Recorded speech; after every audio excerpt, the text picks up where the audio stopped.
Hi friend, ব্লগটা আমি শুরু করলাম। বড়োদেরকে প্রণাম জানালাম, ছোটোদেরকে অনেক অনেক ভালোবাসা। আজকে আপনাদের সাথে আলোচনা করব বঙ্কিমচন্দ্র চট্টোপাধ্যায়ের কপাল কুণ্ডলা।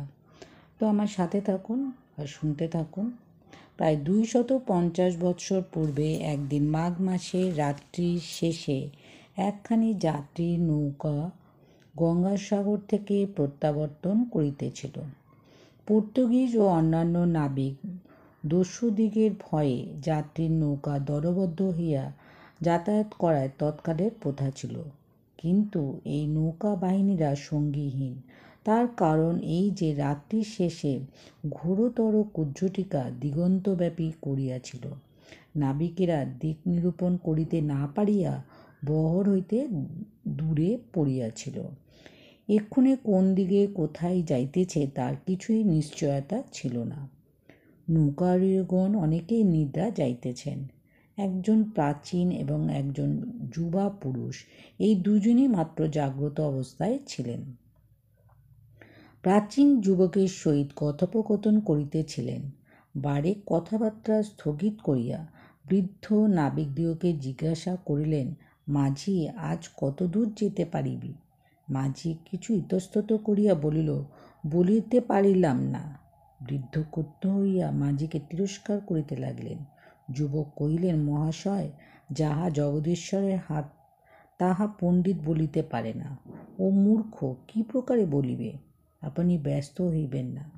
বৃদ্ধ উগ্রভাবে কহিলেন, ব্যস্ত হব না? বলো কি?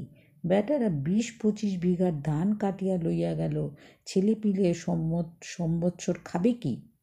এই সংবাদ তিনি সাগরে উপনীত হইলে পরে 50 অন্য যাত্রীর মুখে পাইয়াছিলেন। যুবা কহিলেন, আমি তো পূর্বেই বলিয়াছিলাম, মহাশয়ের বাটিতে অভিভাবক আর কেহ নাই। মহাশয়ের আশা ভালো হয় নাই। প্রাচীন পূর্ব উগ্রভাবে কহিলেন, আসব না? 3 কাল গিয়ে 1 কালে ঠেকেছে। এখনকার পরকালের কর্ম করিব না তো কবে করিব? যুবা কহিলেন, যদি শাস্ত্র বুঝিয়া থাকি তবে তীর্থদর্শনে যেরূপ পরকালের কর্ম হয়, বাটিতে বসেও সেইরূপ হইতে পারে।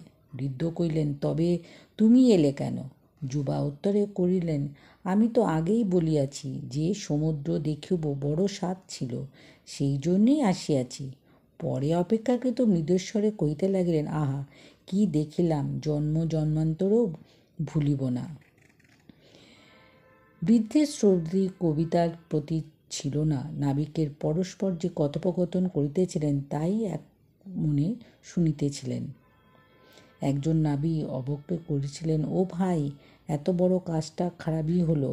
এখন কি দরিয়ায় পড়িলেম, কি কোন দেশে এলেম তা যে বুঝিতে পারি না। বক্তার স্বর অত্যন্ত ভয়কাতর।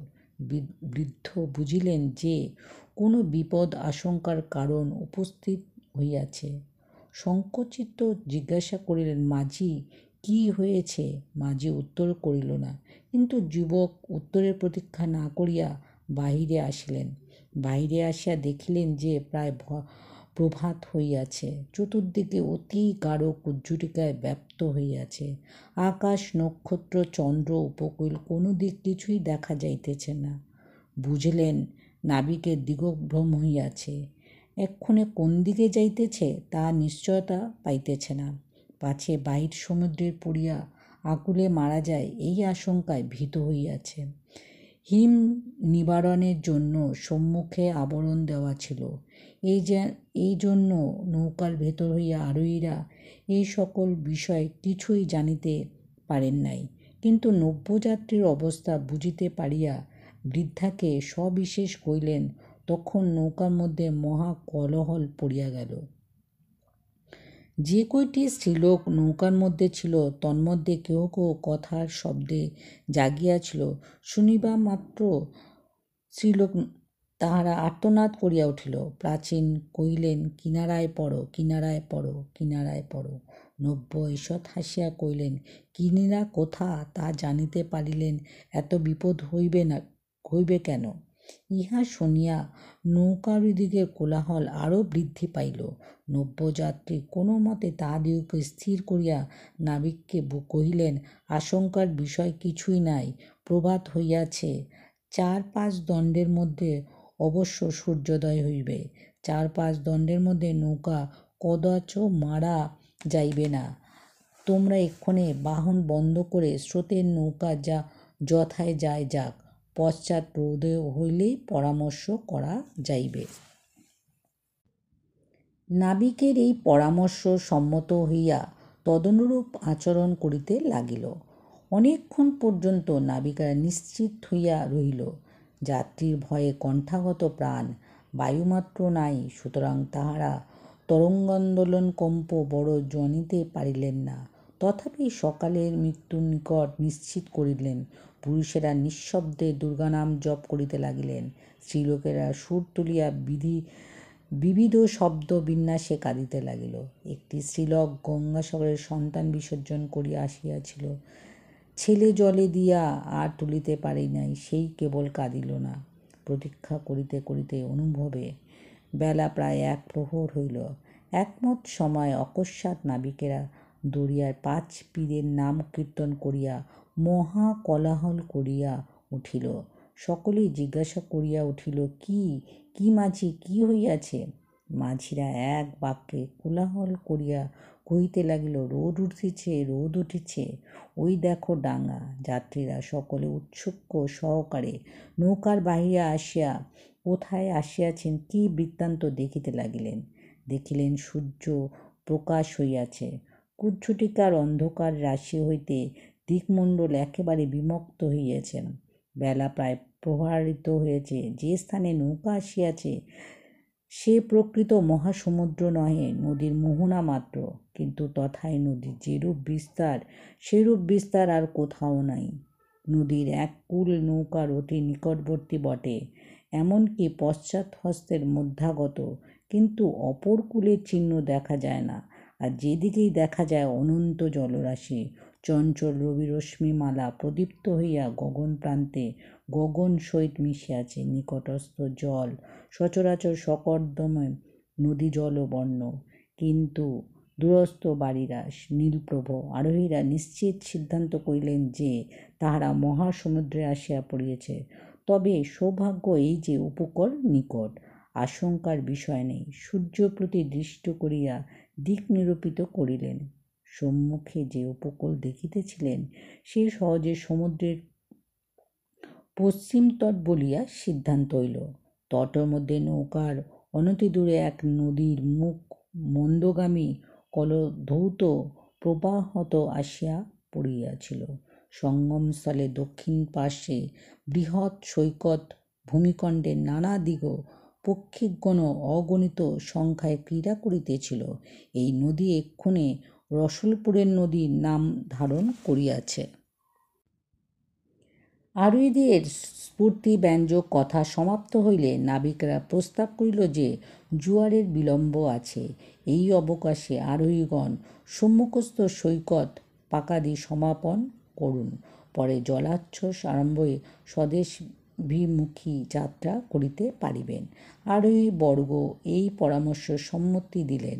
তখন নাবিকেরা তরী তীরলগ্ন করিলে আরোহীগণ অবতরণ করিয়া স্নানাদি প্রাতঃকৃত সম্পাদন প্রবৃত্ত হইলেন। স্নানাদির পর পাকের উদ্যোগের আর এক নতুন বিপত্তি উপস্থিত হইল। নৌকার পাকের কাষ্ঠ নাই। ব্যগ্রভয়ে ওপর হইতে কাষ্ঠ সংগ্রহ করিয়া আনিতে কেউই স্বীকৃত হইল না। পরিশেষে সকলের উপক্রম দেখিয়া প্রাগুণ্ড যুবা সম্বোধন করিয়া কহিলেন, বাপু নবকুমার, তুমি ইহার উপায় না করিলে আমরা এতগুলি লোক মারা যাই। নবকুমার কিঞ্চিৎকাল চিন্তা করিয়া কহিলেন, আচ্ছা যাইব, কুড়ালি দাও, আর দা লইয়া একজন আমার সঙ্গে আইস। কেহই নবকুমারের সাথে যাইতে চাহিল না।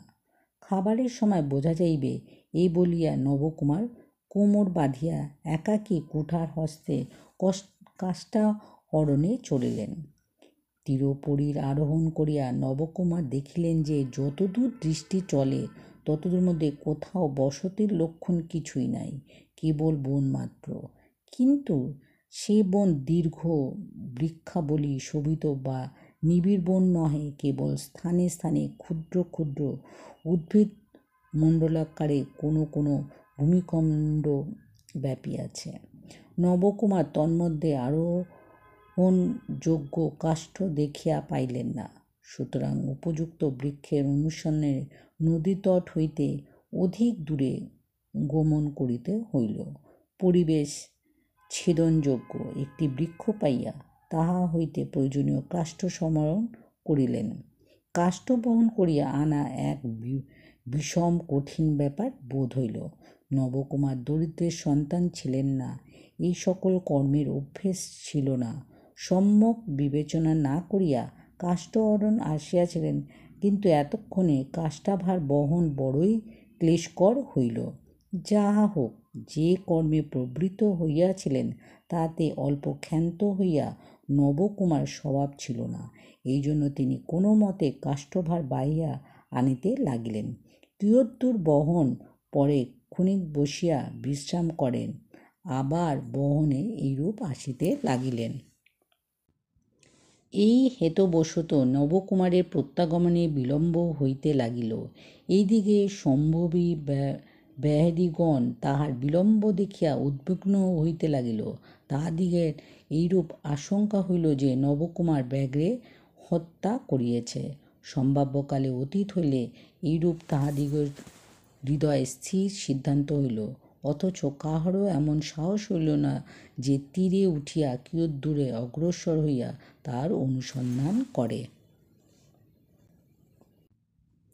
নৌকারীগণ এইরূপ জল্পনা করিতেছিলেন, এতবৎসরে জলরাশির মধ্যে ভৈরব কল্লোল উত্থিত হইল। নাবিকরা বলিল, জোয়ারে আসিতেছে। নাবিকরা বিশেষ জনিত যে এই সকল স্থানে জলোচ্ছ্বাসের তটদেশে এইরূপ প্রচণ্ড তরঙ্গাভিঘাত হয় যে। ভিডিওটা ভালো লাগলে লাইক করবেন, শেয়ার করবেন, সাবস্ক্রাইব করবেন, সাথে থাকবেন, পাশে থাকবেন। বাকি যে গল্পটা আপনাদের সাথে পরের পার্টে আলোচনা করব। এতক্ষণ আমার সাথে থাকবার জন্য অনেক অনেক ধন্যবাদ। সবাইকে অনেক অনেক ভালোবাসা।